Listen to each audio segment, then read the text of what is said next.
A girl offers to help a young millionaire decipher a complicated map. His response is surprising. The rain beat against the windows of the Carter mansion with an insistence that seemed to echo Daniel's boredom. Sitting on his king-size bed, the young heir watched the drops run down the glass, forming random paths as if trying to escape, just like he wanted to. Daniel, your father expects you to review the reports before dinner." The housekeeper's voice crackled through the intercom. "I'm almost done," he lied, having not even started. At 28, Daniel Carter carried the weight of his last name like an invisible chain. Heir to Carter Investments, he lived among meetings, formal dinners, and suffocating expectations. His father, Maxwell Carter, had planned every step of his life from the cradle: the right school, the prestigious university, the position in the family company. Sighing, Daniel got up and walked to the window. The rain showed no signs of stopping anytime soon. The grey sky matched his mood. He didn't want to review reports, not today. Determined to postpone the inevitable, he left his room and wandered through the corridors of the Victorian mansion. His silent steps on the red carpet led him to the West Wing, where the library was located, a room he rarely visited, but which always fascinated him. He pushed the heavy oak door and was greeted by the unmistakable smell of old books and polished wood. The Carter Library had 3 floors of shelves that reached the ceiling, thousands of volumes organized by date and theme, some so rare that museums offered small fortunes for them. "An hour in here is more useful than a week with those reports," he muttered to himself, feeling a momentary freedom as he closed the door behind him.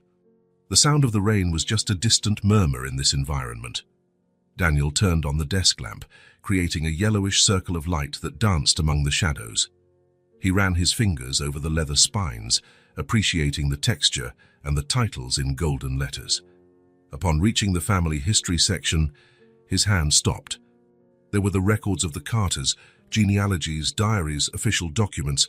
His father made a point of constantly reminding him, "We are 7 generations of men who built an empire. Don't forget that." How could he forget? It was the daily mantra. Distracted, Daniel pulled out a heavy volume that seemed out of place. As he moved it, something fell with a dull thud behind the shelf. Curious, he pushed aside a few books and reached his arm in, fumbling until he found an object, a small wooden box, no bigger than a paperback book, dusty and apparently forgotten for years. It had no lock, just a simple bronze hinge oxidized by time. "What do we have here?" Daniel blew the dust off, revealing delicate carvings on the lid, symbols that seemed to form a pattern, but which he couldn't recognize. He settled into the leather armchair near the unlit fireplace. The rain intensified outside, as if announcing that something important was about to happen. Carefully, he opened the box. Inside, an aged paper, folded several times. As he unrolled it, Daniel realized it was a map. Not an ordinary map of roads or cities, but something handmade, with care and surprising details. The paper was yellowed, the edges worn, but the lines remained sharp. Sepia ink forming lines, curves, and peculiar symbols. "Is this some kind of treasure?" he wondered in a low voice, tilting the map under the lamplight. There was a main line that snaked like a river, connecting several points marked with symbols: a tree, a bridge, what looked like a mountain, a simple building. At each point, small notes were written in elegant handwriting, but in a code he couldn't decipher. In the center of the map, a more elaborate symbol, a kind of compass rose in, but with elements Daniel had never seen before. And on the edges, what appeared to be coordinates or geographical references, but without names of known cities or regions. The final destination, if there was one, was marked with a double circle and a symbol resembling a key. But a key to what? And where was this place? Daniel turned the map over, looking for a signature or date. On the back, just one sentence written in the same elegant script: "True value is not always where you expect to find it." A flash of lightning illuminated the library for an instant, followed by a clap of thunder that seemed to have struck very close. Daniel jumped, almost dropping the map. "Daniel!" His father's voice echoed down the hall, followed by firm steps approaching the library. Quickly, he folded the map and put it back in the box. which he hid inside the inner pocket of his blazer. He stood up and grabbed a random book from the shelf just as the door opened. Maxwell Carter, with his impeccable suit and stern expression, stared at his son. "The reports, Daniel. They were supposed to be on my desk an hour ago." "Sorry, Dad. I was researching something for the Baker project." Maxwell narrowed his eyes. Suspicious. "Dinner in 20 minutes. Don't be late." He turned and left, leaving the door open as a silent command for Daniel to follow. Alone again, Daniel felt the weight of the box in his pocket. Something about that map intrigued him deeply. It wasn't just a piece of old paper. It was a mystery, a path to something unknown. And for the first time in a long time, he felt a genuine curiosity, a desire to discover something for himself without the shadow of the Carter name over his shoulders. "True value is not always where you expect to find it," he repeated in a low voice as he turned off the lamp and left the library. The rain continued outside, but inside Daniel, something new was beginning to sprout, the seed of an adventure that would change his life forever. 3 days after finding the mysterious map, Daniel couldn't get those symbols out of his head. Even during the endless meetings at Carter Investments, his thoughts returned to the enigmatic lines and markings drawn on the aged paper. At night, in his room at the mansion, he analyzed every detail under the lamplight, searching for clues that might reveal its meaning. On Wednesday, he couldn't take it anymore. The day was exceptionally beautiful. Blue sky, mild temperature, a light spring breeze coming through the windows of his 30th floor office. So different from the storm that was raging when he found the map. "Sandra, I need to leave for a meeting with suppliers," he told his secretary, adjusting his tie. "Cancel my afternoon appointments." "But Mr. Carter, your father scheduled a video conference with the Japanese investors for 4 o'clock. Daniel hesitated for a moment. Defying the schedule set by Maxwell Carter was almost sacrilegious in the company. "Tell him I managed to move up the meeting with the West Coast suppliers. It's more important right now." The lie came easily. Years of living under rigid expectations had made him good at it. 20 minutes later, he parked his silver Audi at the entrance of Westfield Park. He never frequented public parks. The Carters had their own estate with impeccable gardens for when they wanted fresh air. But today he needed a neutral place, far from the watchful eyes of his family and employees. The park was relatively empty at that hour. A few mothers with strollers, a group of retirees playing chess, students enjoying the sun during their breaks. Daniel loosened his navy blue tie and took off his jacket, feeling strangely exposed without his full corporate armor. He found a wooden bench under a huge oak tree, far enough from the main paths to have some privacy. The distant sound of children's laughter, mixed with the chirping of birds and the rustling of leaves. It was a completely different world from the oppressive silence of the Carter mansion or the controlled buzz of the office. Carefully, he took the map from his jacket's inner pocket and unfolded it. In the natural light, the details seemed even more intriguing. The main line that crossed the paper from one side to the other had small branches he hadn't noticed before. The symbols, the tree, the bridge, the mountain, the simple building, seemed to tell a story he couldn't decipher. "There must be some logic to this," he muttered to himself, turning the map at different angles, as if a new perspective might reveal its secrets. "Can I show you a way?" The childish voice caught him completely by surprise. Daniel looked up and found a little girl standing in front of him. She couldn't have been more than 5 years old, with blonde hair in 2 uneven pigtails and eyes so light blue they seemed to reflect the sky above them. She wore a simple dress with a sunflower print and sandals that were a bit worn from use. "Are you sure about that?" he replied, an involuntary smile forming on his lips at the confidence of the little intruder. The girl tilted her head slightly, as if assessing whether he was mocking her. Then, with the naturalness only children possess, she simply sat down next to him on the bench, her little feet dangling in the air without reaching the ground. "I can try," she said, craning her neck to get a better look at the map in his hands. "It looks like a treasure map." Daniel looked around, suddenly worried. What kind of parents would let such a young child approach a stranger? "Do your mom or dad know you're talking to me?" he asked, trying to sound gentle but serious. "My mom's over there." The girl pointed to a young woman sitting on the grass about 20 yards away, under the shade of a maple tree.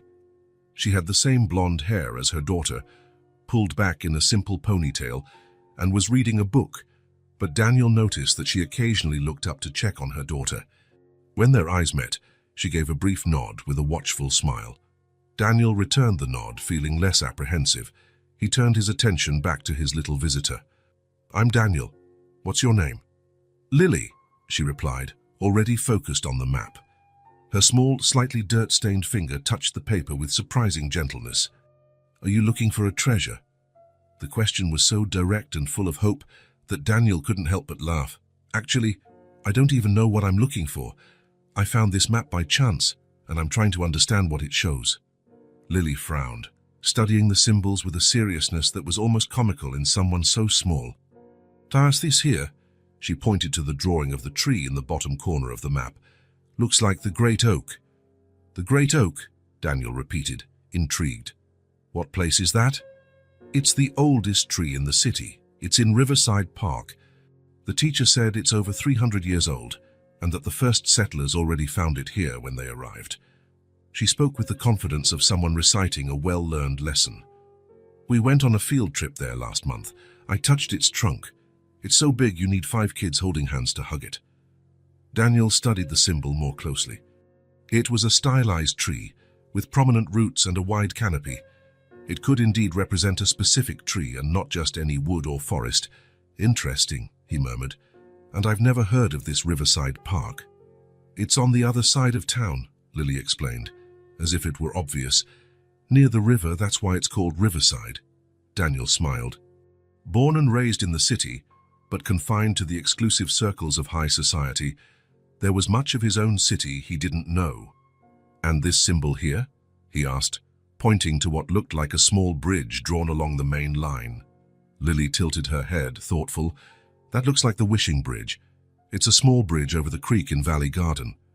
People throw coins from the bridge for good luck." She lowered her voice as if sharing a secret. "I threw a coin and wished for a puppy, but I haven't gotten one yet." Daniel felt something strange in his chest, a mix of enchantment with the girl's innocence and a pang of something like envy. At 5, his wishes were expressed as goals on a spreadsheet his father updated semi-annually. "And this one." He pointed to the final destination, marked with a double circle and a symbol that resembled a key. Lily's eyes widened. "That looks like the abandoned lighthouse." "Abandoned lighthouse?" "It's at the tip of the bay. Nobody uses it anymore, but it's still there. It's very tall and has a spiral staircase that goes all the way to the top." She made a face. "My mum won't let me climb it because she says it's dangerous. But one day, when I'm big, I'm going to go all the way up and see the whole city." Daniel felt a shiver run down his spine. Lily's description seemed too accurate to be a coincidence. Could it be possible that the map really pointed to real places in the city? Simple, public places that existed on the fringes of the exclusive world he had always lived in.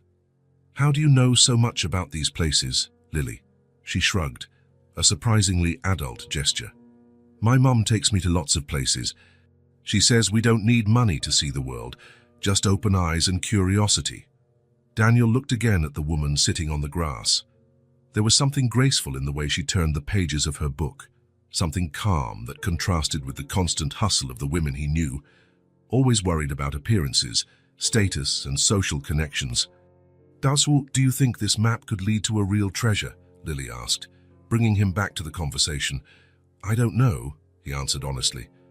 "But you've given me some ideas on where to start looking." "Lily, it's time to go." The mother's voice sounded not far off. She was already on her feet, putting her book in a worn canvas bag. The girl made a face of disappointment. "I'm coming, Mom." She turned to Daniel. "Are you going to look for these places?" He folded the map carefully, suddenly sure of what he would do next.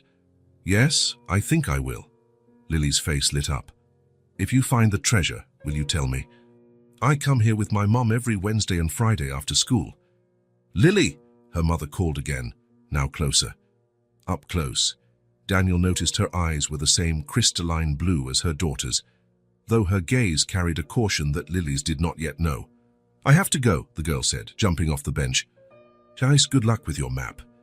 "Thanks for the help, Lily," Daniel replied, feeling a genuine gratitude for this unexpected encounter. The girl ran to her mother, who took her small hand with a loving smile. The woman cast one last curious glance at Daniel before walking away along the park's stone path. Sitting alone again, Daniel watched the two figures shrink in the distance. There was something in the interaction between mother and daughter that touched him, a complicity, a lightness he had never experienced in his own family, where relationships were more like strategic alliances than affectionate bonds. He shifted his gaze to the folded map in his hands. For the first time since he found it, he had concrete clues, real places he could visit. Check out the Great Oak, the Wishing Bridge, the abandoned lighthouse.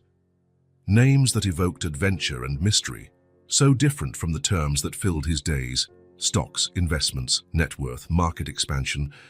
He stood up and put on his jacket, but didn't put his tie back on, tucking it into his pocket instead. The afternoon sun lit up the park, giving the lawns and trees a golden glow. Suddenly, the obligations awaiting him at the company seemed distant and insignificant. He took his phone out of his pocket and opened the map app. Riverside Park, he typed, feeling a wave of excitement he hadn't experienced since childhood. The app calculated the route, 25 minutes to the other side of town. Daniel looked at his watch. He still had a few hours before his absence became questionable. Enough time for a first investigation. He walked to his car with a lighter step, guided by a genuine curiosity and the unexpected advice of a 5-year-old child. The map might not lead to a treasure of gold or jewels, but perhaps it would lead him to something equally valuable: the chance to discover his city, his history, and maybe even himself, far from the suffocating expectations of the Carter name. Daniel's first visit to Riverside Park was revealing. The Great Oak existed exactly as Lily had described, a majestic oak tree over 300 years old, its trunk so wide it would be impossible for an adult man to hug it alone. In the center of the park, children played, couples strolled hand in hand, and old men played chess at concrete tables, a world completely different from the exclusive clubs he frequented. He also found the Wishing Bridge, a simple wooden structure arched over a narrow creek. Hundreds of coins shimmered at the bottom of the crystal-clear water, little wishes tossed with hope.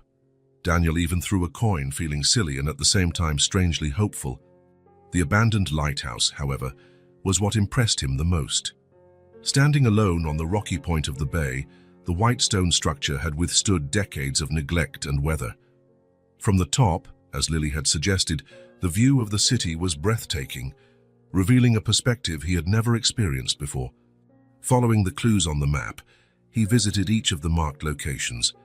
At each point, he left a small pencil mark on the aged paper, confirming that Lily, with her childlike perception, had correctly identified all the symbols. The following Friday, he returned to Westfield Park at the same time, hoping to find the little guide who had given meaning to his map. He sat on the same bench under the oak tree and waited, trying to hide his anxiety. For the first time in years, he felt genuinely excited about something. It didn't take long to hear the familiar voice. "You came back!" Lily appeared, running along the stone path, her blonde pigtails bouncing with each step. She wore denim overalls and a yellow t-shirt with an embroidered sunflower. "Did you find anything?" Daniel smiled. "I found all the places you showed me." The girl's blue eyes shone with excitement. "Really? The lighthouse too?" "Yes. I climbed to the top. The view is incredible, just like you said it would be." Lily sat next to him, her feet swinging excitedly. "And the treasure? Did you find anything?" "Not yet," he admitted. "But I've made progress." He unfolded the map carefully. "I've marked all the places I visited. It seems you were right about all of them." Lily's mother approached, a cautious smile on her lips. She wore simple jeans and a basic white blouse, her hair in a messy bun. Up close, Daniel noticed that her eyes were the same shade of blue as her daughter's, but they carried a weariness that contrasted with the vibrancy of the child's gaze. "I hope my daughter isn't bothering you," she said, extending her hand. "I'm Sarah Miller." "Daniel Carter." He shook her hand, noticing the faint calluses on her fingertips. "And don't worry, Lily has been an excellent guide. Thanks to her, I've discovered parts of the city I'd never visited before." Sarah smiled, seeming to relax a little. She has a very active imagination. And an impressive memory for places, Daniel added. She identified all the points on this old map I found. Sarah leaned in to see the map, her curiosity overcoming her initial reserve. It looks really old. Where did you find it? In my family's library. It was hidden behind some books. Like a secret treasure, exclaimed Lily, who was following the conversation intently. Exactly like a treasure, Daniel agreed, smiling at the girl. Well, we'll leave you in peace, said Sarah, placing a hand on her daughter's shoulder. Come on, Lily. Can he come with us to feed the ducks? Lily asked, looking hopefully at her mother. Sarah hesitated, casting an appraising glance at Daniel. He noticed her distrust, a single mother protecting her daughter from strangers, especially a man in a suit who looked so out of place in a public park. I don't want to intrude, Daniel said quickly. Please, Lily insisted. He can tell us more about the places on the map. Maybe he saw something that will help find the treasure. Sarah relented with a soft sigh. All right, if Mr. Carter would like to join us. Daniel, please, he corrected, putting the map in his pocket. And I'd love to meet the ducks. For the next hour, they walked through the park to the lake. Lily ran ahead, occasionally coming back to get more pieces of bread that Sarah carried in a paper bag. Daniel and Sarah followed a few steps behind, talking hesitantly at first, then more naturally. Your daughter is extraordinary, Daniel commented, watching Lily patiently explain to a smaller duck how to get the bread before the bigger ones did. Thank you, Sarah replied with obvious pride. Sometimes I think she was born with a soul older than mine. Do you come here often? On Wednesdays and Fridays. Those are the days I can get off work early enough to pick her up from the neighbor's house. Daniel wanted to ask about her husband, her job, her life, but he felt it would be intrusive. Instead, he told her about his visits to the places on the map, which made Sarah laugh when he described how out of place he felt in Riverside Park in his expensive suit. You should try normal clothes next time, she suggested, a playful glint in her eyes. Maybe I will. And he did. The following Wednesday, he returned to Westfield Park wearing jeans and a t-shirt for the first time since his teenage years. He brought a small surprise for Lily, a small notebook with a treasure map cover so she could record her own theories. When Lily saw him, she ran towards him with an enthusiasm that warmed his heart. You look different. More normal? He asked, remembering Sarah's comment. Happier? Lily replied with the disarming simplicity of children. That Wednesday set a pattern. In the following weeks, Daniel started frequenting the park regularly, always on Wednesdays and Fridays. At first, Sarah kept a polite distance, clearly protective. But over time, her reserve diminished. Sometimes she would bring an extra snack for him. Other times she would sit on the bench while Lily and Daniel discussed new theories about the map. On one of those afternoons, while Lily was busy feeding the squirrels, Sarah confided, I've never seen her so excited about someone before. She's usually shy with strangers. It's hard to imagine Lily being shy, Daniel replied, watching the girl who was gesturing excitedly at a particularly skittish squirrel. She's selective, Sarah explained. She only really opens up to people she feels she can trust. Daniel felt a strange pride upon hearing this. In his business world, trust was a rare commodity, usually conditioned on contracts and mutual benefits. A child's spontaneous trust was something entirely new to him. On a particularly warm day in May, almost a month after their first meeting, the three of them sat in the shade of a tree with an impromptu picnic Sarah had brought. Simple sandwiches, apples, and juice boxes. For Daniel, accustomed to business lunches at Michelin-starred restaurants, that meal had a taste of authenticity that no chef could replicate. I found out something interesting about the final destination on the map, Daniel commented while munching on his sandwich. Lily's eyes lit up. The lighthouse? What about it? I did some research at the city library and found out the lighthouse was built by the Wellington family in the early 19th century. It was one of the most important on the coast until it was replaced by a more modern one in the 1950s. Wellington? Sarah seemed surprised. Like Wellington Heights, the mansion district in the north of the city. Daniel nodded. Exactly. The Wellingtons were one of the founding families of the city, just like... He hesitated for a moment. Just like the Carters. Sarah stared at him with renewed interest. Carter, from Carter Investments, Daniel confirmed with an uncomfortable nod. He was enjoying being just Daniel to them, without the weight of his last name. Wow, Sarah murmured, her tone shifting subtly. What's Carter Investments? Lily asked, biting into an apple. A very big company, Sarah replied, still watching Daniel with a recalculating gaze.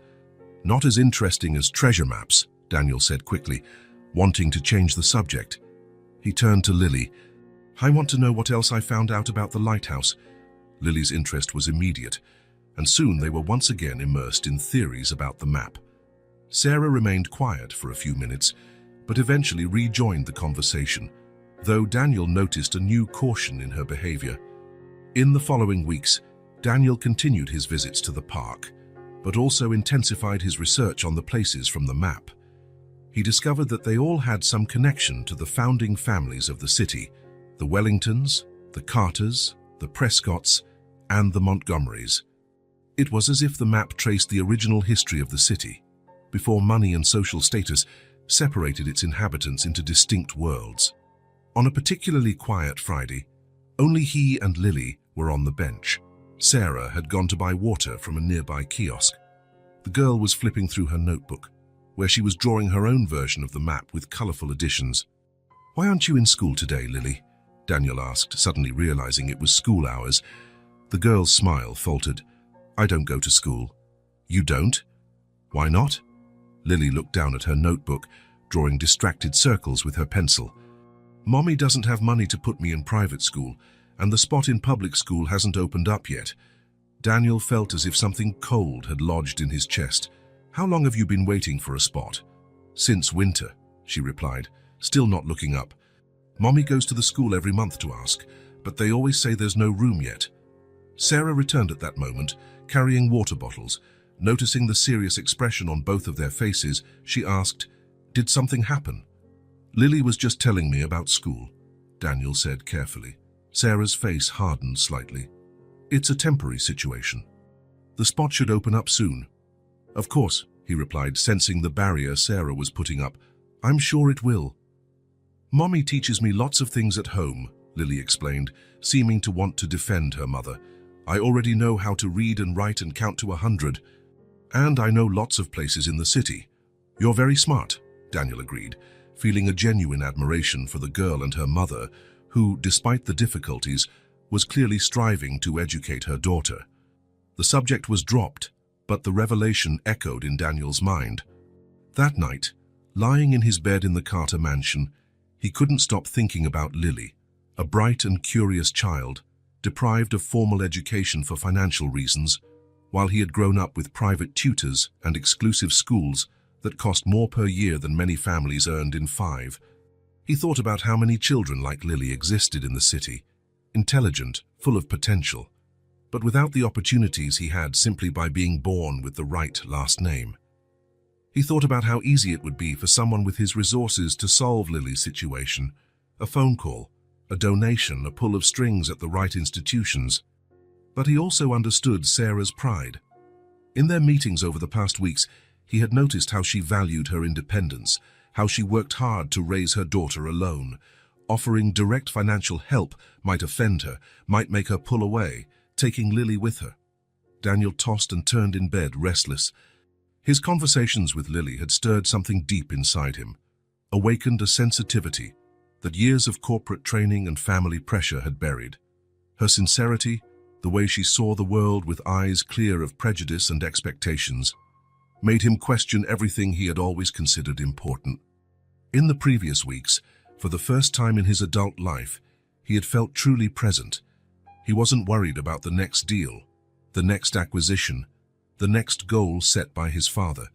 He was simply there, in the moment, enjoying the company of a child who talked about ducks and squirrels and treasure maps, as if they were the most important things in the world. And maybe they were. Moonlight streamed through the window, illuminating the old map he kept on his nightstand. Looking at it now, Daniel wondered if the real treasure wasn't something material buried somewhere, but the human connections the map had led him to discover. He made a decision that night. He would help Lily and Sarah, but he would do it in a way that respected their pride and independence. He needed to be careful, subtle, and the first step would be to get to know the reality they lived in better. The following Wednesday, as they walked through the park after another session of theorizing about the map, Daniel worked up the courage. "You know, Lily has told me so much about all these amazing places in the city, but I still don't know where you two live." Sarah hesitated, obviously torn between her natural distrust and the growing friendship they had developed. "Please, Mommy," interceded Lily, hopping beside them. "How Daniel can see my collection of special rocks and my drawing of the map." Sarah looked at her daughter, then at Daniel. Something in her eyes softened. "Our apartment is very simple," she warned. "The best places usually are," he replied, sincerely.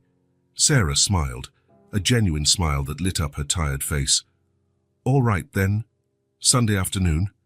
I can make some coffee." "Sunday would be perfect," Daniel agreed, feeling a wave of anticipation that had nothing to do with business or family obligations. It was something new, something real.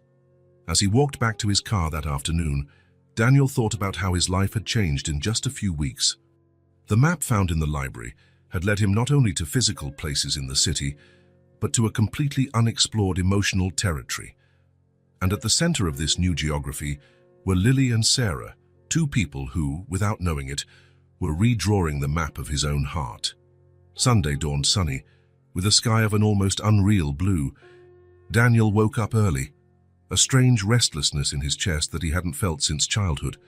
He had breakfast alone in the immense dining room of the mansion, where the clinking of silver cutlery on the porcelain plate echoed in the empty space.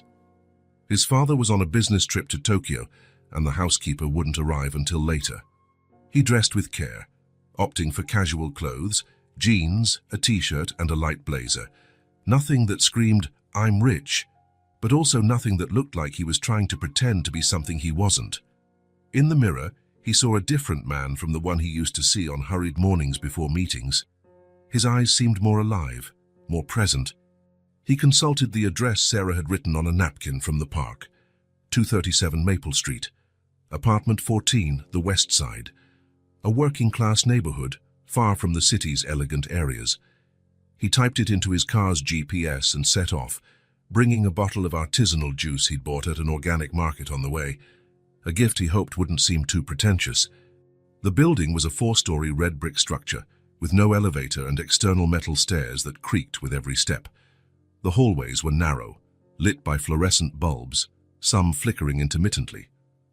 Apartment 14, a blue door with a small wind chime hanging from the doorknob. Daniel took a deep breath before knocking. He was nervous, and that surprised him. He, who negotiated millions in boardrooms with the country's most powerful executives, felt insecure in front of the faded blue door of Sarah and Lily's apartment.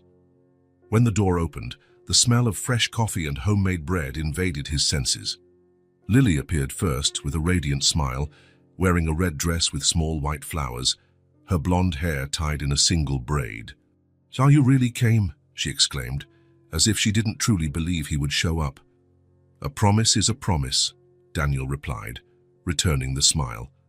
Sarah appeared right behind her, drying her hands on a dish towel. She wore jeans and a simple light blue blouse that matched her eyes. Her blonde hair was down today, falling in soft waves over her shoulders. "So I come in?" she invited, with a warm smile. Though Daniel could see a slight insecurity in her eyes. "Sorry about the mess." Daniel entered a small 2-room apartment. The living room, which also served as a kitchen and dining area, was no bigger than the closet in his room at the Carter mansion. A 2-seater sofa with a colorful blanket draped over the back dominated one side of the room. A round table with 3 mismatched chairs occupied the other side, next to the small open-plan kitchen. The walls, painted a soft yellow, were decorated with framed drawings, all done by Lily, he presumed, and a few photos in simple frames. What Sarah might interpret as a mess was, in fact, just signs of a home inhabited by real people. An open book on the sofa, some colorful toys in a basket in the corner, plants in different-sized pots on the windowsills. To Daniel, it was the opposite of the Carter mansion, where every object had its designated place and any deviation from perfect order was immediately corrected by the staff. "I brought some juice," he said, handing the bottle to Sarah. "I hope you like it." "Thank you," she replied, looking genuinely grateful. "So I just made coffee, but I can pour the juice for Lily." "Can I show him my room, Mom?" Lily asked, bouncing with excitement. Sarah nodded, and Lily pulled Daniel by the hand to the only closed door in the apartment. When she opened it, Daniel saw a small room with a single bed covered by a colorful quilt. A simple bookshelf held children's books and organizer boxes with toys. On the wall above the bed, a corkboard displayed drawings and what looked like a child's version of the treasure map, with colorful additions made with colored pencils. "This is where I keep my treasure collection," Lily explained, pointing to a shoebox decorated with shiny stickers. She opened it with reverent care, revealing its contents: colorful stones, shells, a few feathers, a pendant without a chain, old buttons, and other small trinkets that to any adult would be insignificant, but in Lily's eyes were clearly priceless treasures. "This is my favorite," she said, picking up a smooth, rounded stone with white veins. "I found it at the beach last year, when my mum got a day off work and took me to see the ocean." Daniel held the stone carefully, as if it were a rare gem. "It's really special," he agreed, returning it to Lily, who placed it back in the box with delicacy. "And here's my treasure map," and she pointed to the mural. "I'm adding the places you discovered. See?" Her small finger pointed to colorful drawings representing the lighthouse, the great oak, and the bridge. "It's incredible, Lily," Daniel said, sincerely impressed with the girl's attention to detail. "Coffee's ready," Sarah called from the living room. They returned to the main area where Sarah had set the table with a simple but clean tablecloth. Colorful ceramic mugs, a steaming pot of coffee, and a plate with slices of homemade bread, and another with cookies completed the scene. "I hope you like cinnamon bread," Sarah said, as she poured the coffee. "It's my grandmother's recipe." Daniel accepted the cup and tried the bread. The taste was incredible, sweet and comforting, like none of the expensive artisanal breads he had ever tasted. "This is delicious," he praised, with sincerity. "Did you make it?" Sarah nodded, a slight blush of pride coloring her cheeks. "I make it on the weekends. During the week, there's not much time left between shifts." "Shifts?" Daniel asked, realizing he knew very little about her professional life. "I work 2 jobs," Sarah explained, pouring juice for Lily. "In the morning, I'm a clerk at a laundromat. In the afternoon and some evenings, I clean offices downtown." Daniel felt a lump in his throat, imagining Sarah working long hours while Lily stayed with neighbors or alone. In his privileged reality, he had never truly considered what life was like for those who needed to count every penny. "Mommy makes the best coffee in the world," Lily declared, holding her mug with both hands as if it were a treasure, "and she tells the best stories too." "Stories?" Daniel asked, interested. "About magical places and brave people," Lily explained. "Some she makes up, others are about people in our family." "My grandmother was a great storyteller," Sarah explained. "I grew up hearing tales about our ancestors, some real, some not so much." She smiled, her eyes distant for a moment. "I try to pass that on to Lily. Stories are important. Sometimes they're all we have to connect the past with the present." Something in that sentence touched Daniel deeply. In the Carter mansion, the past was preserved in oil paintings of stern ancestors and antique furniture no one could touch. The stories were replaced by lineages and financial achievements. Nothing of magic or courage, just strategy and power. The conversation flowed naturally after that. Sarah told him about her childhood in a small coastal town where her father was a fisherman and her mother a seamstress. How she came to the big city after high school, full of dreams of studying art. How she met Lily's father, a musician who disappeared when he found out about the pregnancy. "And you?" Sarah asked, as she poured more coffee. "So what's it like growing up in a mansion with everything you could ever want?" The question was direct, but without judgment. Daniel thought for a moment. "Lonely," he replied finally. "Too big to be cozy, too quiet to be a home." Sarah nodded, as if she understood perfectly. "Sometimes, less is more." Looking around that small apartment, with its worn but comfortable sofa, walls decorated with love, and the table where 3 people shared a simple meal and sincere conversation, Daniel understood exactly what she meant. Before they knew it, hours had passed. Lily had fallen asleep on the sofa after showing her complete collection of drawings and telling her own invented stories about the map. "She really likes you," Sarah commented in a low voice, watching her sleeping daughter. "I've never seen her open up like this with a stranger. I don't feel like a stranger anymore," Daniel confessed. "You too." He hesitated, searching for the right words. "You brought something into my life that I didn't even know was missing." Sarah studied him for a moment, her blue eyes penetrating. "Be careful what you say, Daniel Carter. We're from very different worlds." "Maybe that's exactly why," he replied. When he finally said goodbye, it was already night. The full moon illuminated the metal stairs of the building as he descended. Inside his luxurious car, he felt strangely out of place, as if the vehicle belonged to someone else, to another life. In the days that followed, Daniel found himself making excuses to visit the small apartment on Maple Street. He brought children's books he found in bookstores, fresh ingredients that Sarah transformed into simple but delicious meals, and small gifts that could pass as casual gestures of friendship. Nothing ostentatious, nothing that could offend Sarah's pride. On one of those visits, on a Tuesday night, the 3 of them were having dinner at the small table. Sarah had prepared a stew with the vegetables Daniel had brought, and the aroma filled the apartment, creating an atmosphere of comfort he had never experienced in the Carter mansion. "I found out something interesting about the central symbol on the map," Daniel commented after the meal, as he helped wash the dishes, a household chore he had never done before meeting Sarah and Lily. Lily's eyes sparkled with excitement. "What is it? What does it mean?" Daniel dried his hands and took the map out of his pocket, unfolding it carefully on the table. "I remember this symbol that looks like a compass rose, but different." He pointed to the center of the map. Lily and Sarah leaned in, curious. "I researched it at the city's historical library and found out this was the symbol of the Founders' Society, a group formed by the 4 families who established the city. The Wellingtons, the Prescotts, the Montgomerys, and—" he hesitated briefly, "the Carters." "Your family was one of the city's founders?" Sarah asked, surprised. Daniel nodded.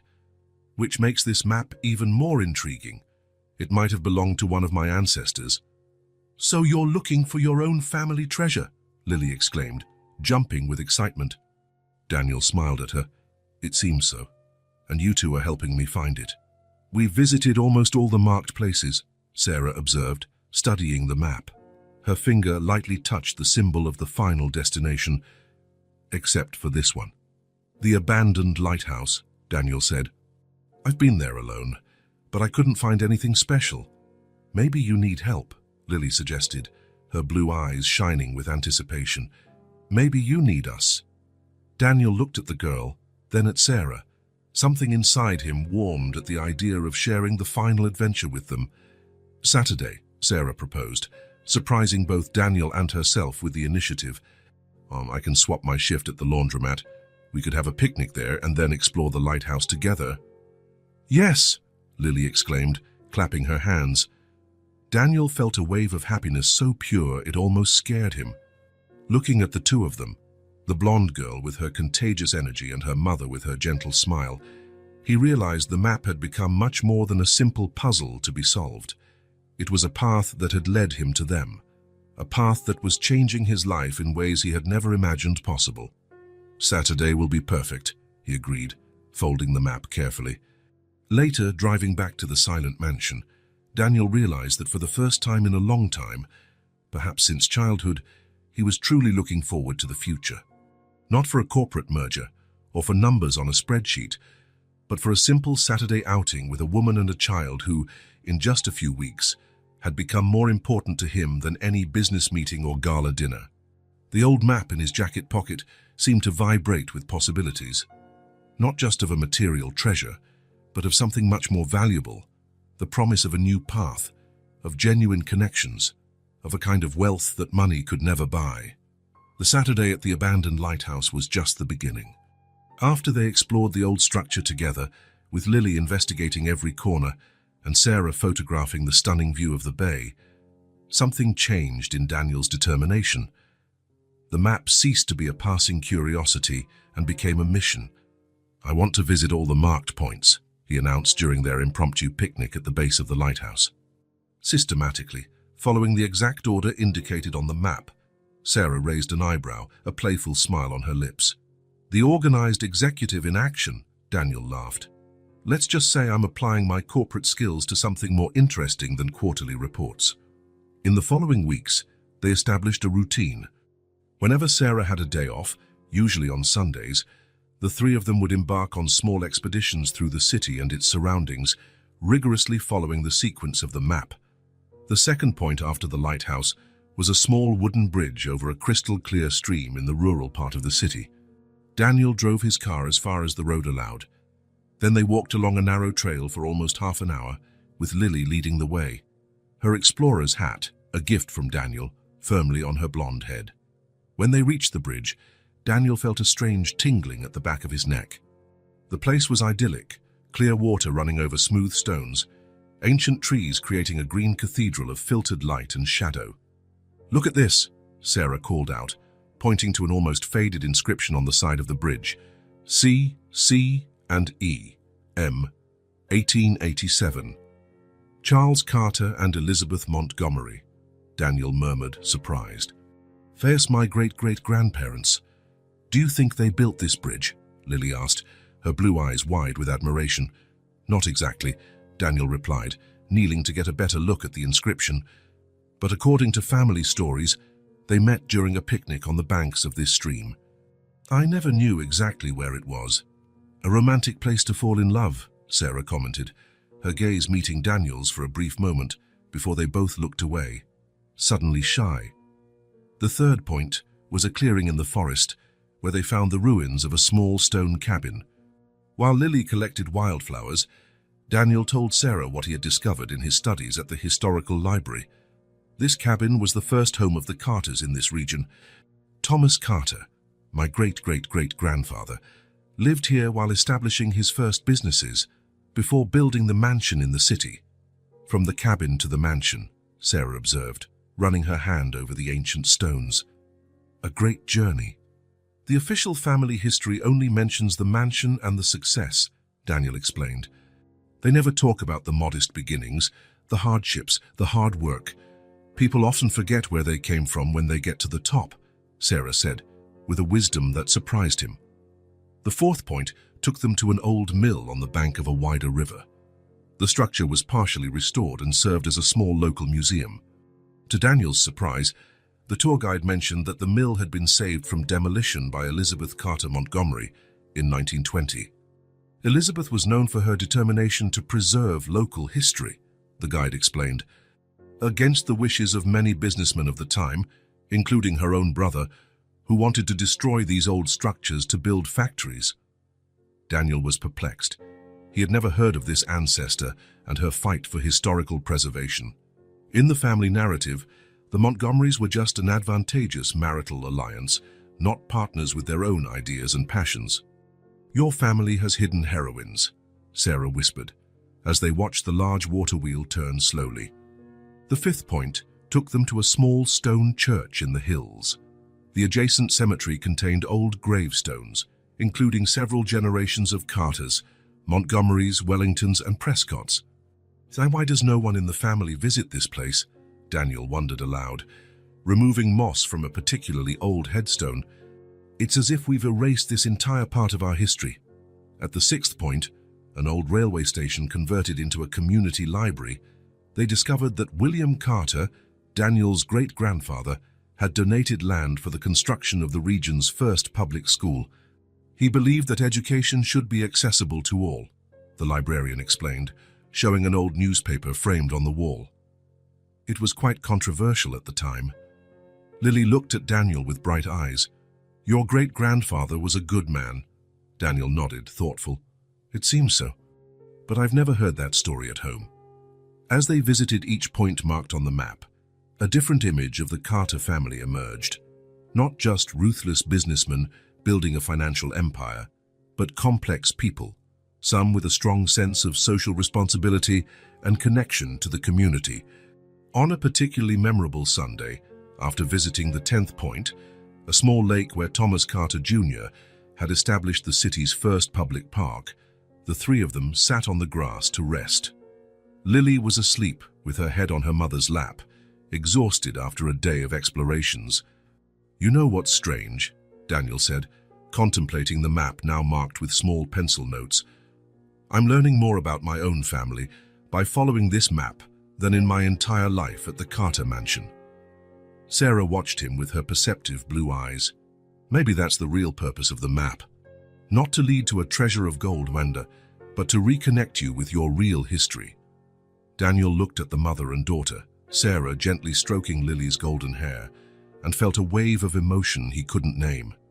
"If that's the case," he replied softly, "the map has already brought me to the greatest treasure I could ever find." The next morning, Daniel walked into the offices of Carter Investments with the map carefully folded in his inner jacket pocket, along with his notes on all the discoveries. He was determined to share these stories with his father when he returned from his trip. It was time to rediscover the true legacy of the Carters. Wednesday morning dawned with a strategic meeting at Carter Investments. Daniel arrived earlier than usual, carrying a briefcase with documents he had prepared overnight. He hadn't slept much, absorbed in the discoveries of the weekend when he visited the old park created by his great-grandfather with Sarah and Lily. The 30th floor of the Carter building was already bustling. Secretaries organized meeting rooms.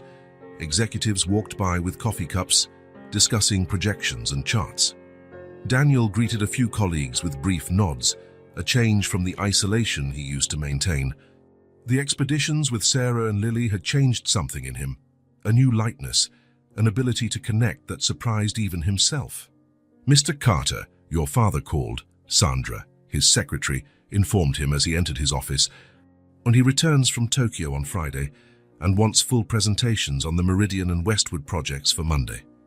Daniel nodded, placing his briefcase on the mahogany desk. "Thank you, Sandra. Could you schedule a meeting with the analysis team for this afternoon? We need to review the Westwood numbers." As the secretary left, Daniel opened the briefcase, spreading out meticulously organized documents. Among them was the map. He couldn't resist bringing it, as if it were a talisman. His fingers brushed the old paper for a moment before he put it in the drawer.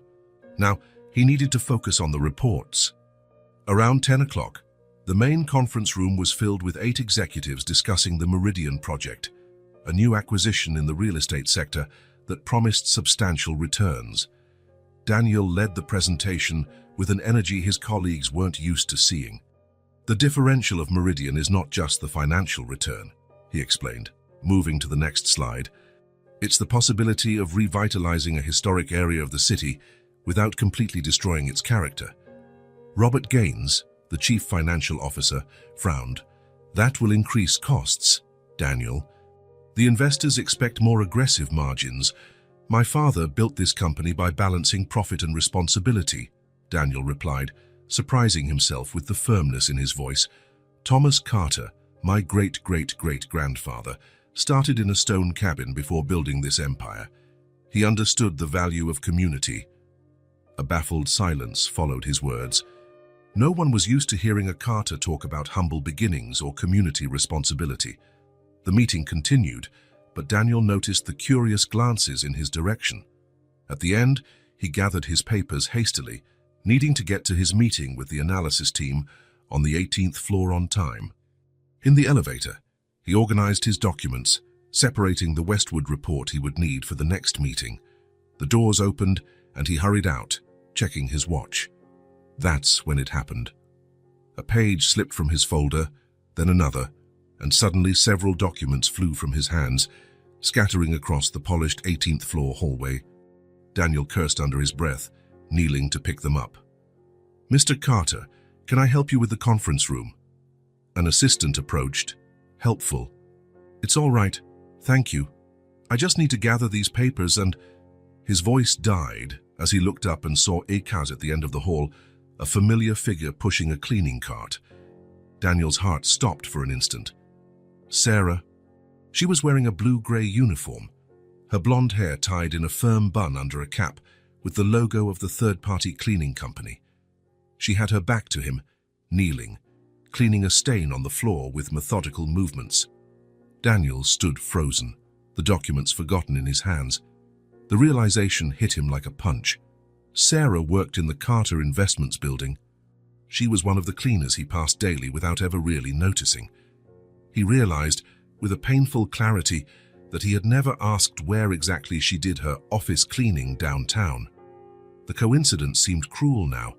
She was working in the same building where he was practically royalty, separated by floors and entire social worlds.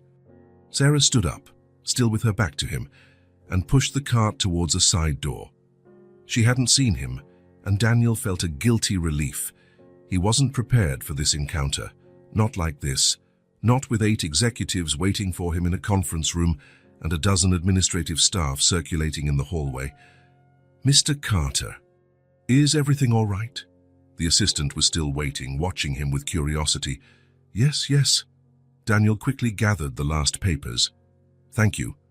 He walked to the conference room on autopilot, his mind miles away.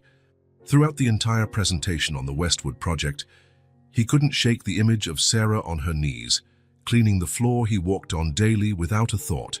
Sarah, who made cinnamon bread on Sundays and told magical stories to Lily. Sarah, whose blue eyes had the same shade as the sky above the abandoned lighthouse. "Don't you agree, Mr. Carter?" The analyst's voice brought him back to reality. Everyone in the room was looking at him, waiting. "I'm sorry, could you repeat the question?" he asked, trying to compose himself. The meeting continued, but Daniel was only physically present. His mind was spinning around Sarah and Lily, the small apartment on Maple Street, the map that had connected them by chance, or was it fate? When he finally returned to his office, he closed the door and sat in absolute silence. He opened the drawer and took out the map and unfolding it on the desk. The marks of the places they had visited together seemed to tell a different story now. The truth hit him hard. While he was rediscovering his family roots and being charmed by the simplicity of Sarah and Lily's life, she was struggling daily, cleaning offices, his office, to support her daughter. The disparity between their realities was even greater than he had imagined. A phrase Sarah had said echoed in his mind. People often forget where they came from when they get to the top. The Carters had started in a stone cabin, building their empire step by step. At some point, they had lost connection with those origins, with ordinary people, with the community around them. Daniel folded the map carefully and put it in his inner jacket pocket, close to his heart. A plan began to form in his mind, not just to help Sarah and Lily, but to reclaim something his family had lost over generations, the ability to see value beyond money and power. From his office window, he contemplated the city stretching to the horizon. Somewhere down there, Sarah continued her work, moving through the corporate corridors like a shadow invisible to most, but not to him anymore. She would never be invisible to Daniel Carter again. In the days following the discovery of Sarah working as a cleaner in the Carter Investments building, Daniel went through a whirlwind of emotions. Guilt, surprise, admiration, it all mixed together as he tried to decide how to handle the situation. In the end, he chose not to mention the accidental encounter. He didn't want to embarrass her or make her think his attentions came from pity. Instead, he focused on the last destination marked on the map, the final point that promised to reveal the true purpose of their entire journey. On Friday, he called Sarah. "I've been studying the last point on the map," he said. "It's further than the others. A small town called Oak Ridge, about 2 hours north. We could go tomorrow if you're free." There was a brief silence on the other end of the line before Sarah replied, "I can rearrange some things." Lily will be ecstatic. She talks about nothing but the final treasure. On Saturday morning, the sky was a crystalline blue, without a single cloud in sight. A perfect day to end the adventure that had begun on that park bench weeks ago. Daniel had rented a comfortable SUV for the trip, swapping his sporty Audi for something more practical for rural roads. When he arrived at the Maple Street apartment building, Lily was already waiting for him at the entrance, bouncing with excitement. She wore her explorer uniform, denim overalls, a yellow t-shirt, worn-out sneakers, and the backpack Daniel had given her, filled with essential equipment, like a magnifying glass, notepad, flashlight, and cereal bars. Do you think we'll find gold coins? Or a pirate's chest? Or princess jewels? The questions poured out of her as she settled into the back seat. Sarah appeared shortly after, locking the building's door. There was something different about her today. Maybe her loose hair falling in soft waves over her shoulders, or the light blue blouse that enhanced her eyes, or simply a more relaxed smile than usual. She looked younger, less tired. "Good morning," she greeted, getting into the car.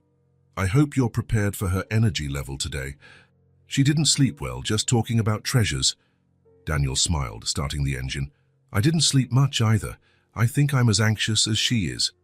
The journey went smoothly. They left the city, passing through increasingly less dense suburbs until they reached the highway that would take them north. Lily fell asleep in the second half of the trip, exhausted by her own excitement. "How did you find out about this last place?" Sarah asked in a low voice, looking at her daughter in the rearview mirror. "I looked up the coordinates in the Historical Records Library," Daniel explained. "It's a rural property on the outskirts of Oak Ridge. The interesting thing is, I couldn't find out who the current owner is. The records mention something called the Carter Springwood Foundation, but there's no information about that entity in the company archives." "Another mystery for us to solve," Sarah commented, watching the landscape gradually change. The skyscrapers had given way to rolling hills, then to cultivated fields and small rural properties, with red barns and silver silos gleaming in the sun. Oak Ridge was exactly as the name suggested, a small town surrounded by majestic oaks, with a single main street and well-preserved old-fashioned storefronts. A welcome sign announced, "Population 2,173 souls." "It's like we've traveled back in time," Sarah observed, as they drove slowly down the main street, where residents casually waved at the unfamiliar car. Lily woke up as they entered the rural area. "Are we at the treasure yet?" "Almost there," Daniel replied, consulting the notes he had made. "According to the map, we should follow this dirt road for a few more miles." The road snaked between farms and woods until Daniel slowed down, stopping in front of a simple wooden gate. There was no house visible, just a path lined with apple trees that led into the property. A discreet sign at the entrance read, "Springwood Farm." "Springwood," Daniel murmured, surprised. "That was my grandmother's maiden name, Eleanor Springwood." "Your grandmother had a farm?" Lily asked, already unbuckling her seatbelt, eager to explore. "Not that I knew of," Daniel replied, still processing the information.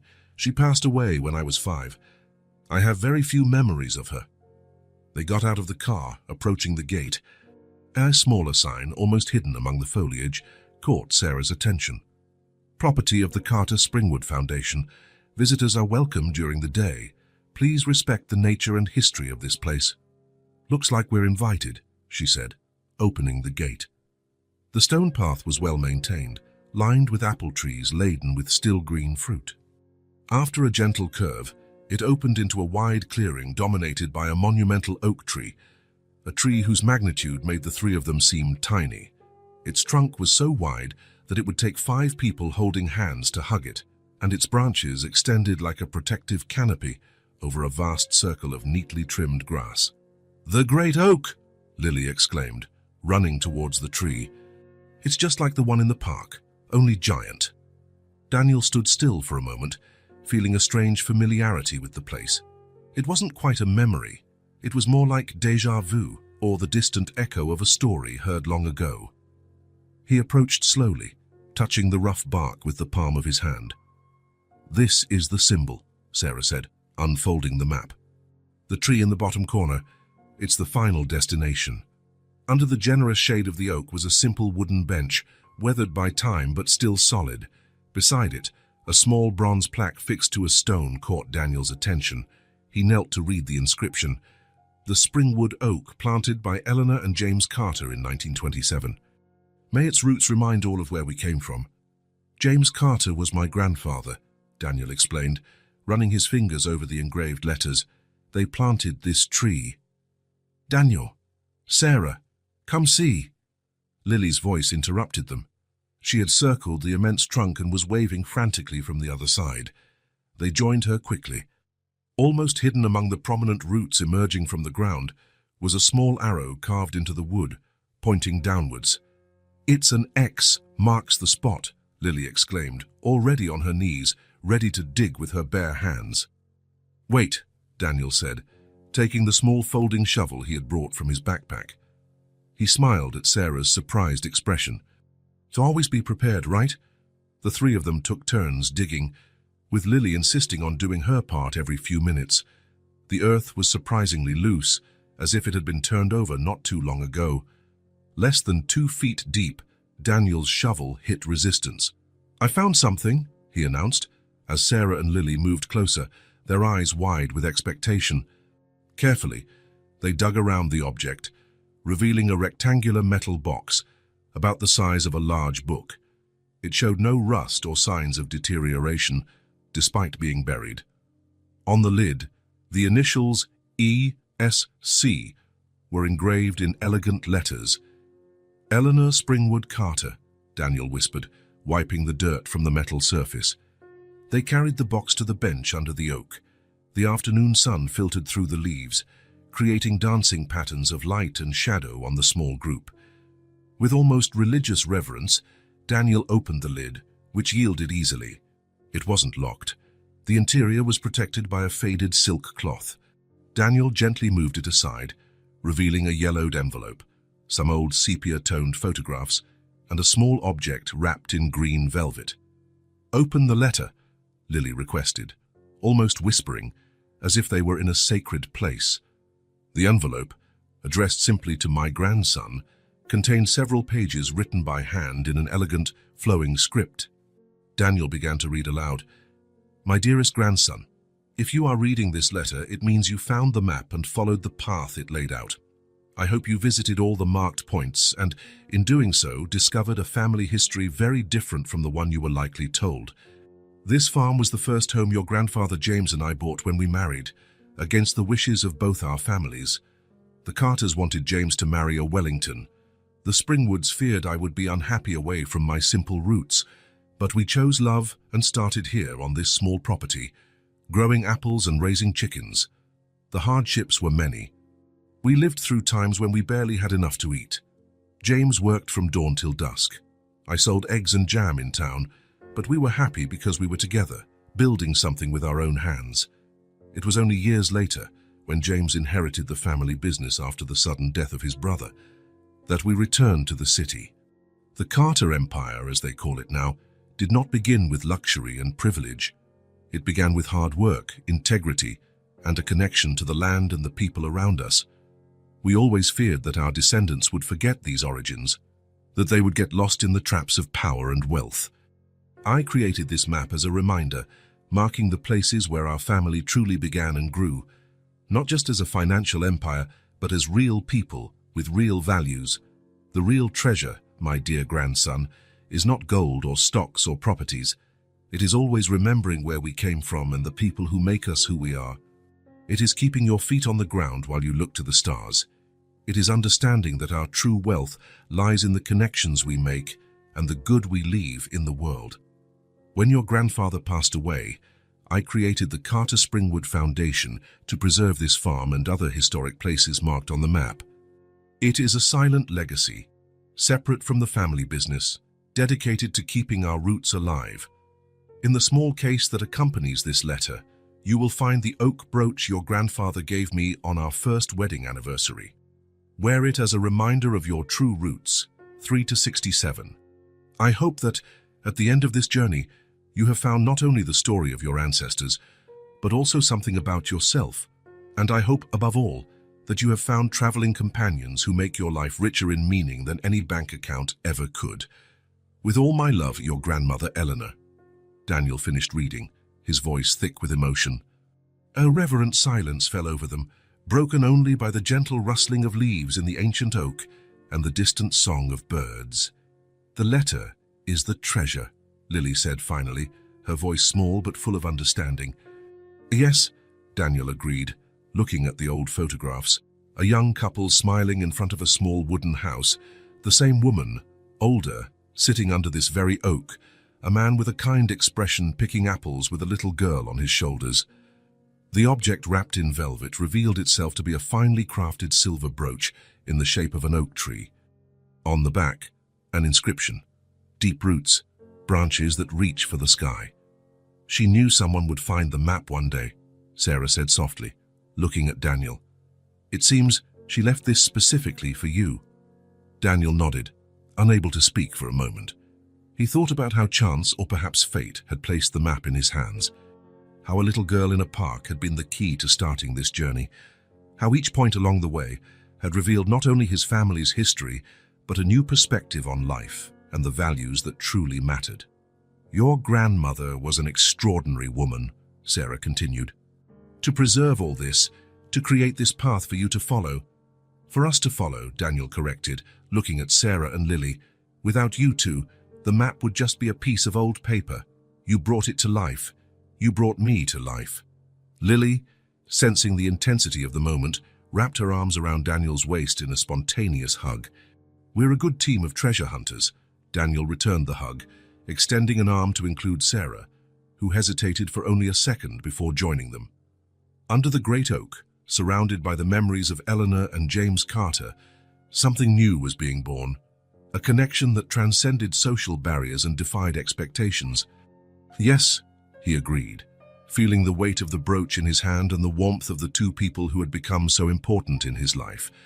And we've just found the greatest treasure of all. The gentle breeze rustled the branches of the oak above them, as if Eleanor were nodding in approval.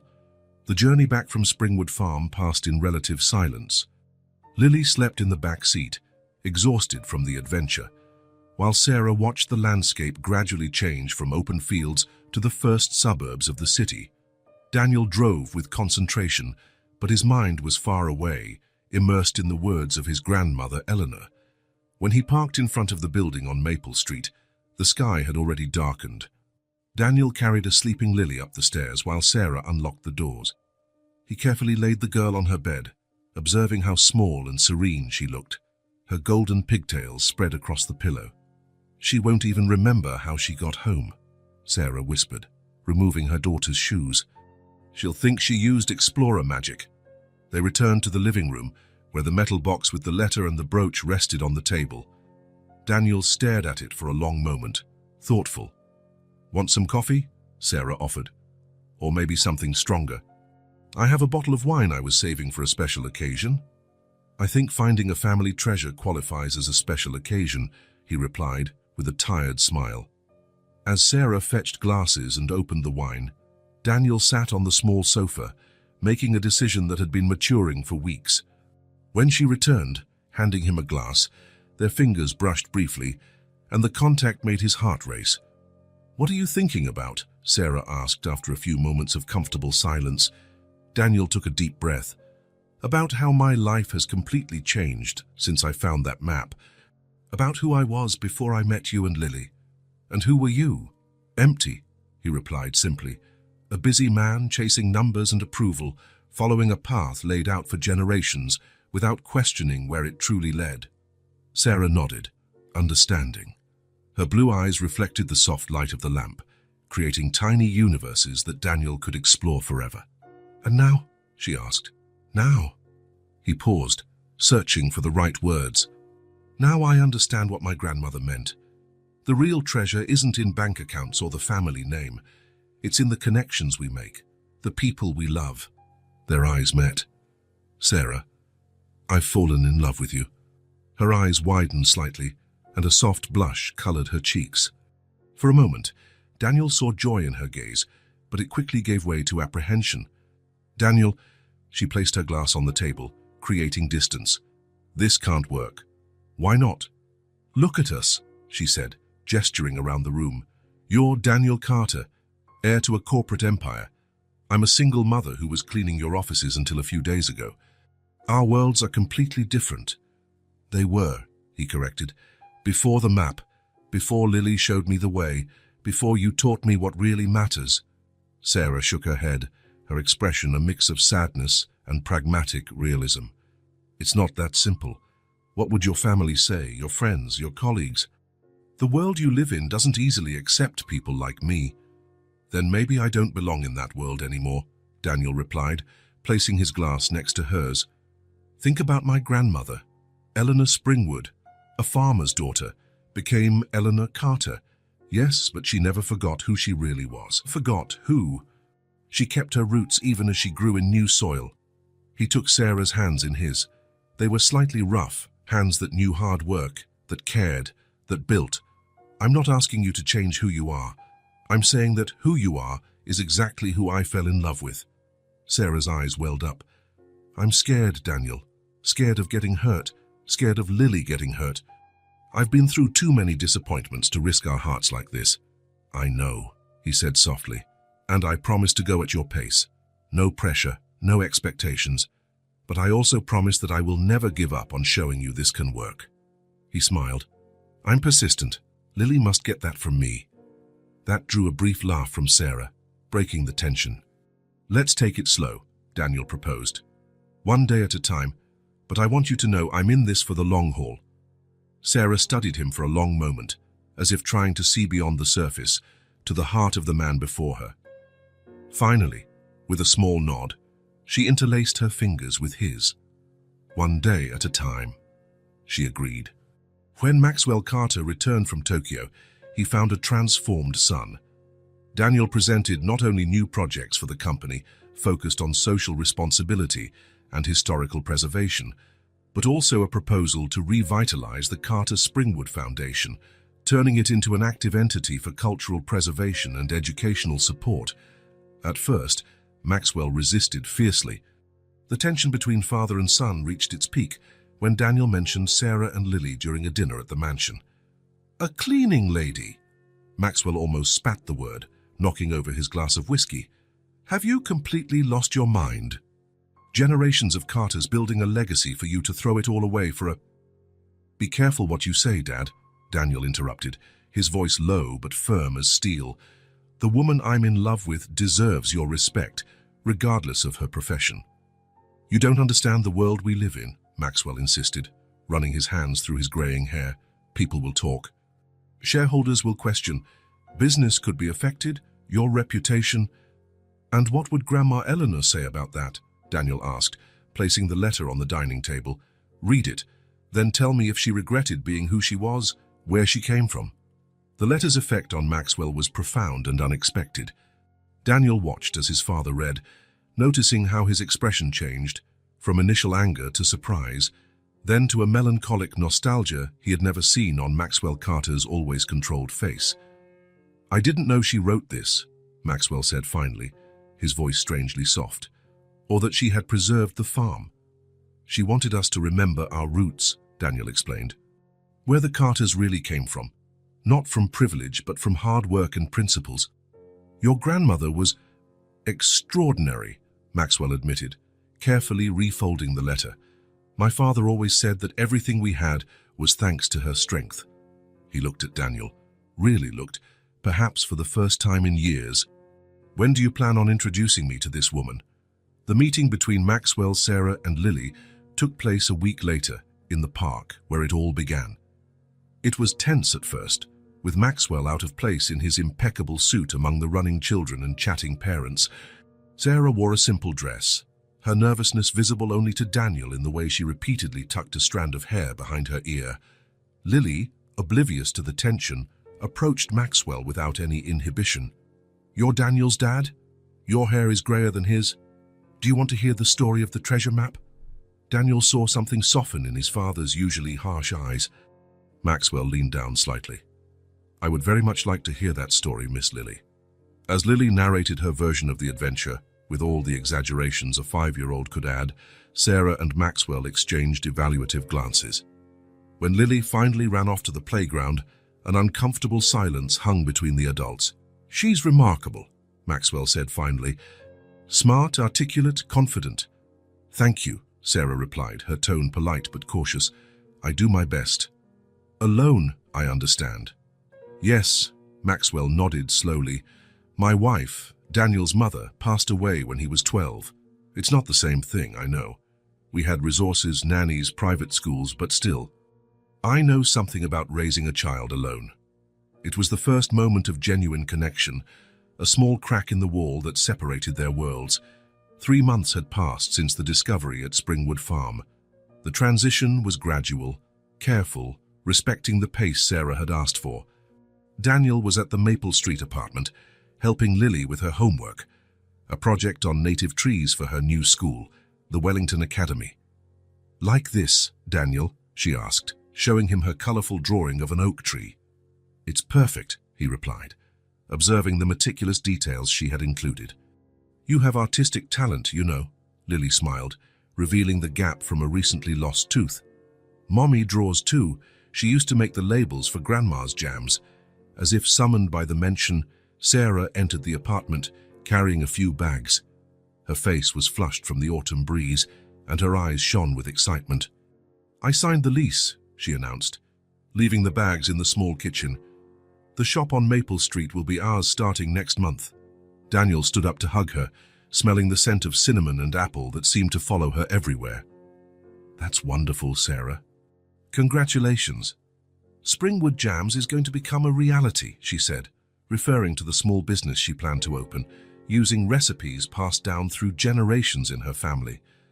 "I still can't believe I'm doing this." "I always believed," Daniel replied, kissing her softly. With initial financial support from Daniel, offered as an investment, respecting Sarah's pride, and using Eleanor's brooch as inspiration for the logo, the artisanal jam and preserves shop was beginning to take shape. Sarah had quit her cleaning job, dedicating herself fully to preparing for the launch of her own business. Lily, now a student at Wellington Academy, where surprisingly Eleanor had established a scholarship fund decades ago, was flourishing academically. Her natural curiosity found fertile ground, and her vibrant personality won over friends and teachers. As for Daniel, he remained at Carter Investments, but with a renewed vision. He worked alongside his father, whose initial resistance had turned into reluctant acceptance, then into cautious curiosity about the new direction his son was proposing for the company. 6 months after the discovery of Eleanor's letter, a cold winter night found the three of them gathered in the renovated living room of the apartment. The place remained the same cozy home, although it had undergone some discreet improvements. Daniel was finishing washing the dinner dishes while Sarah helped Lily organize her things for school. Their routine had settled naturally. 4 nights a week, Daniel slept at the apartment. On the other days, he visited after work for dinner or to read stories to Lily. Weekends were dedicated to family activities, often visits to Springwood Farm, which was being transformed into an educational center. After putting Lily to bed, Sarah found Daniel contemplating the treasure map, now framed on the main wall of the living room. Next to it, a photograph of the three of them under the Springwood oak and the silver brooch in a small display case. "A penny for your thoughts," she said, wrapping her arms around his waist. "I was thinking about how much my life has changed in such a short time," he replied, turning to hug her. "How a piece of old paper could completely change my destiny." "Our destiny," Sarah corrected, her blue eyes reflecting the soft light of the lamp. "Sometimes it still feels like a dream. The shop, Lily's school, you, all of it. A good dream. The best," she confirmed, leaning against his chest. "You know what Lily told me today? That now we have a real family."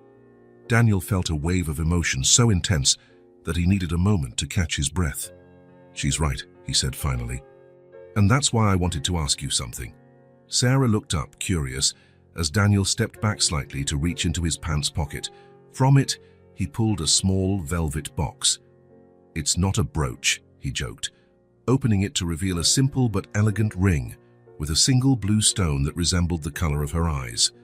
"Sarah Miller, would you do me the honor of marrying me?" Her eyes widened, welling up with tears. For a moment, Daniel feared he had rushed things, but then she smiled, a smile so radiant it lit up the entire room. "Yes," she replied simply. "Yes, Daniel Carter."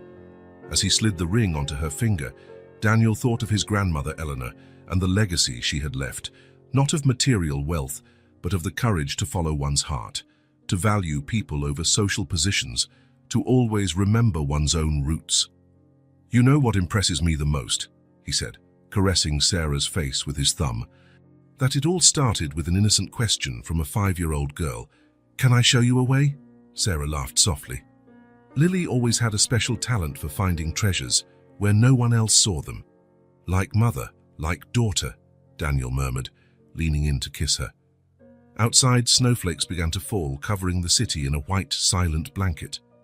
Inside the small apartment on Maple Street, a new family rested, connected not by blood or name, but by choice and love, the greatest treasure the map could have revealed.